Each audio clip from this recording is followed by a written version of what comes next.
Have you ever wondered what really happens when the sun sets in Bangkok?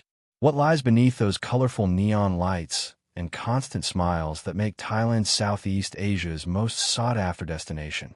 Get ready for a journey that goes far beyond the postcards, because today we're diving into the complex reality of a country that carries the weight of stereotypes, prejudices, and a reputation that doesn't always reflect its true essence. Picture yourself walking through Bangkok streets at 2 in the morning. The humid heat clings to your skin as you watch a metropolis that never sleeps. Motorcycles weave between cars stuck in endless traffic, street vendors whip up pad thai and makeshift carts, and centuries-old Buddhist temples share space with modern skyscrapers. It's in this contrast that Thailand's first mystery lies. How did a deeply religious and traditional country become synonymous with debauchery in the world's eyes? You need to understand that Thailand's history is unique.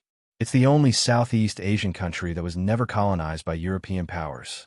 Siam, as it was once known, always maintained its independence through shrewd diplomacy and strategic concessions. This historical autonomy shaped a society that developed its own rules, its own ways of dealing with the modern world without completely losing its ancient roots. But then, where does this reputation come from? The answer lies in the 1960s and 70s, when American soldiers on leave from the Vietnam War discovered Thailand as a rest and recreation destination. What started as a military necessity transformed into an industry. Areas like Pattaya, which were simple fishing villages, were completely transformed to meet a specific demand. And here's where you need to make a crucial distinction. What happened in certain tourist areas doesn't define an entire country of nearly 70 million people. Let's do a mental exercise. Imagine if someone judged all of Brazil solely by Rio de Janeiro's Bohemian Lapa district, or all of France by the cabarets of Pigalle in Paris. Would that be fair? That's exactly what happens with Thailand. Districts like Patpong, Nana Plaza, or Walking Street in Pattaya became the lens through which the entire world views this country, completely ignoring the vast complexity of its society. When you talk to ordinary Thais, and here I'm talking about teachers, engineers, merchants, farmers, the reality that emerges is completely different. Thailand is a country where 95% of the population practices Theravada Buddhism, a life philosophy that preaches compassion, moderation, and respect for all living beings. It's a country where family is still the most important social unit, where children care for elderly parents as a sacred obligation, where the concept of sanik, doing everything with joy and lightness, permeates daily life. But you're probably wondering, so why does this entire industry exist? The answer is complex and multifaceted. First, there's an undeniable economic factor. Tourism represents about 20% of Thailand's GDP, and a significant portion of that tourism is related to nightlife entertainment. For many impoverished rural families, especially from the country's northeast, a region known as Isan, sending daughters to work in Bangkok or tourist zones represents the only chance to escape extreme poverty. Here you need to understand another Thai cultural peculiarity, the concept of kreng jai, an extreme form of politeness and conflict avoidance. Thais rarely say no directly, preferring to smile and agree superficially rather than create confrontations. This means that many criticisms of foreign tourist behavior are never openly expressed, creating a false sense of total acceptance. And the tourists? Well, here the reality is also more nuanced than stereotypes suggest. Yes, there's a segment that comes specifically looking for the services the country became famous for, but they represent only a fraction of the total. The majority of the millions of annual visitors come attracted by the paradise beaches, exceptional cuisine, magnificent temples, genuine hospitality of the Thai people, and affordable prices. Have you ever tasted something so authentic it stops you in your tracks? Picture Somtam, a green papaya salad that's like fireworks going off in your mouth. Sweet, sour, salty, and spicy all hitting you at once. Or Masaman curry, with spices that tell the story of ancient trade routes connecting India, Persia, and Southeast Asia. Thai cuisine isn't just food. It's recognized as cultural heritage of humanity, and every dish carries stories of migration, trade, and cultural adaptation. And the temples? What pho, home to a 150-foot-long reclining Buddha covered in gold leaf. Wat Arun, the Temple of Dawn, rising majestically from the banks of the Chao Phraya River. Wat Phra Kaew, where the Emerald Buddha, Thailand's most sacred image, resides. These aren't just tourist stops. They're places of deep spirituality, where saffron-robed monks with shaved heads have meditated and studied for centuries. But let's get to the heart of the matter. Is it fair to call Thailand a land of sin? To answer that, you need to understand what daily life actually looks like for most Thai people. Wake up early in any Thai city, and you'll see entire families walking through the streets, carrying offerings to local temples. Steamed rice, lotus flowers, incense sticks. It's a daily ritual of merit-making and gratitude that connects people to something greater than themselves. In schools, children in crisp blue and white uniforms start each day singing the national anthem and paying respect to the flag. In offices, employees stop what they're doing at 8 a.m. and 6 p.m. to listen to the national anthem broadcast over loudspeakers. This is a country where respect for the monarchy and traditions still runs deep in the general population. And Thai women? Here's where you need to completely throw out the stereotypes. Thailand is one of the Asian countries with the highest female participation in the workforce and leadership positions. Women run businesses, hold important government positions, work as doctors, lawyers, university professors. Former Prime Minister Yingluck Shinawatra is just one example of women's influence in Thai society. Walk onto any Thai university campus, and you'll find dedicated students studying engineering, medicine, information technology, and the arts. Thailand has some of Southeast Asia's top universities, producing professionals who work for multinational companies around the world. Now, does this mean we should completely ignore the controversial aspects? Of course not. Every society has its shadows, and Thailand is no exception. Human trafficking is a real and serious problem. Sexual exploitation exists and needs to be fought.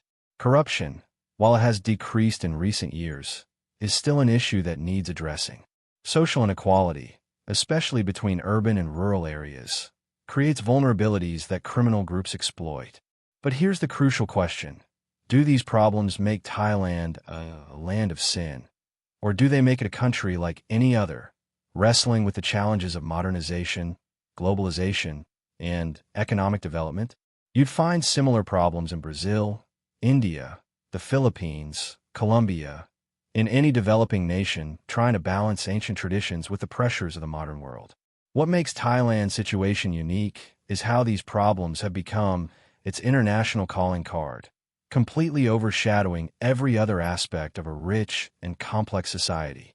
It's like being known only for your worst flaw, while everything else about you, your qualities, achievements, and potential, gets completely ignored. And the Thai government? Over the past few decades, it's made significant efforts to change this image. Tourism marketing campaigns focus on lush nature, ancient culture, and sophisticated cuisine. Stricter laws have been implemented to combat exploitation and human trafficking. There's growing investment in cultural tourism and eco-tourism as alternatives to controversial tourism. Provinces like Chiang Mai in the north have developed a completely different reputation, focused on art, culture, cuisine, and nature. There you'll find world-class coffee, vibrant contemporary art, organic farmers markets, and a growing digital nomad movement attracting tech professionals from around the world. The southern islands, Koh Samui, Koh Tao, Koh Phangan, are famous for pristine beaches, coral reefs for diving, and a wellness scene that includes yoga retreats, meditation centers, and alternative medicine. Thousands of people travel there seeking healing, personal growth, and spiritual connection. And the street food? Thai street food is an experience that goes way beyond just eating. It's anthropology on a plate. Som tam prepared right in front of you by a woman who learned the recipe from her grandmother, who learned it from hers. Every ingredient is chosen with purpose. Every movement has meaning. Every flavor tells a story. Have you ever tried durian? This controversial fruit that Thais themselves call the king of fruits has a smell so strong it's banned in hotels and public transport, but a taste that its devotees describe as heavenly. It's the perfect metaphor for Thailand. Something that might seem off-putting at first glance, but reveals layers of complexity and beauty for those willing to look beyond the surface. In rural communities, especially in the north and northeast, you discover a Thailand completely different from what's portrayed in international media. Villages where people still live in traditional wooden houses on stilts, grow rice, following ancient lunar calendars, and practice traditional crafts like silk weaving and pottery. The Songkran Festival, Thailand's New Year celebration, perfectly captures this duality.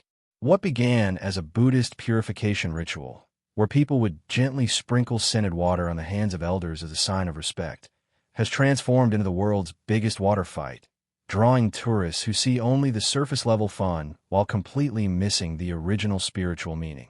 And what about the monks? These saffron-robed men you see walking the streets at dawn, collecting food offerings from devoted locals, represent an unbroken tradition spanning over 2,500 years. They study Buddhist philosophy, meditate, teach, counsel, and actively participate in community life. Many young Thai men spend at least a few months of their lives as monks, a tradition called Byut and Ake, a way to honor their parents and gain spiritual merit.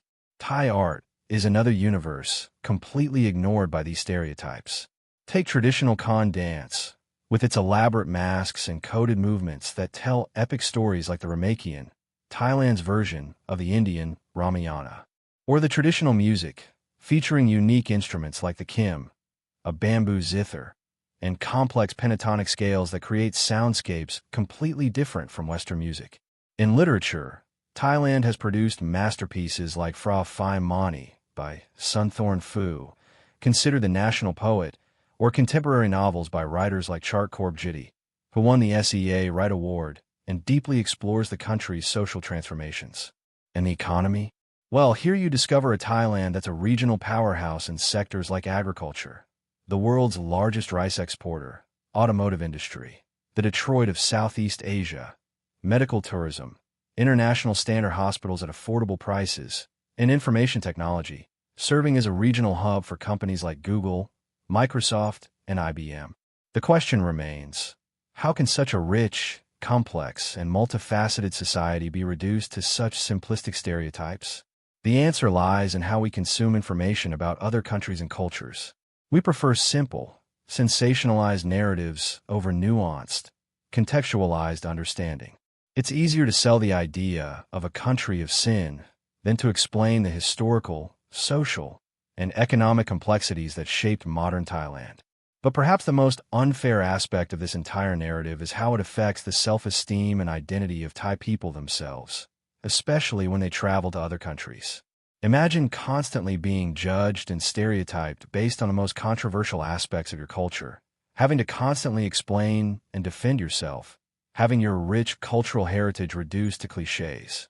The truth about Thailand is that it's a country like any other, complex, contradictory, constantly transforming.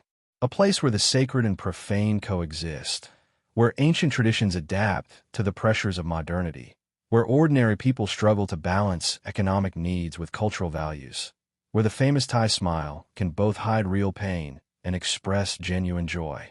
When you finally visit Thailand, and you should visit, but with an open mind and respectful heart, you'll discover a country that goes far beyond any simplistic label.